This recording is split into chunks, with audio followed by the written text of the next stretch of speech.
Danny, you say that one of the possible probable outcomes of this conflict will be an Iran that decides to race toward building a nuclear weapon. It's never done that before. It's always stopped short. It's always stayed kind of one or 2 feet before that red line. Why do you think they'll now make a dash for it?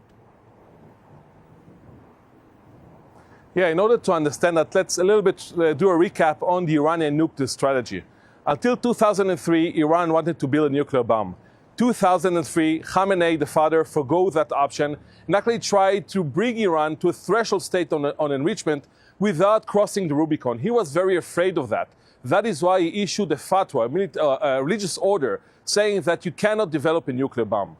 When he's dead, the fatwa is dead, meaning that what we have now is young, radicalized leader, name of Mujtaba, the son, want to avenge the death of his father, his mother, his wife, his daughter, and he has behind him, he's controlled by the RGC, the most extreme element in Iran. And they see right now that they need something else in order to build the deterrence. Not missile, not everything related to Hezbollah or Shiite militias, no proxies, will defend Iran in the future. They need to have the ultimate card.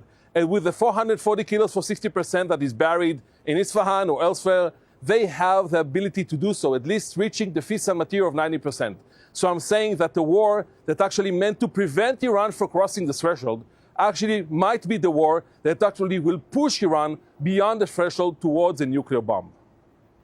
Danny, let me ask you this. There are reports that President Trump was given some briefings, for example, by the Defense Intelligence Agency that the Strait of Hormuz would be closed. And apparently he seems to have either not cared or not prepared adequately.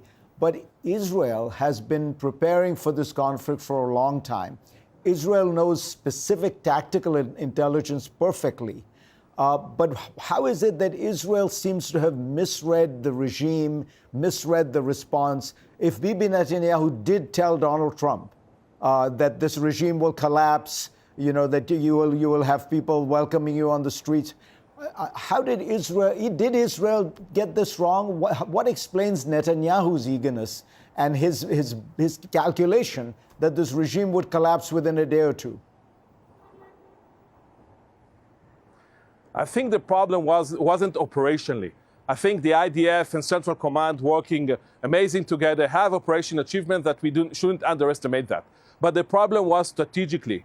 I think Netanyahu and Trump really thought that if you decapitate Khamenei, the regime will collapse. They didn't think what will happen next. So this is why we don't have off-ramps. We don't have a strategic way out of this escalation. So I think it goes back to the flawed understanding regarding Iran. And I want to add one other thing regarding that.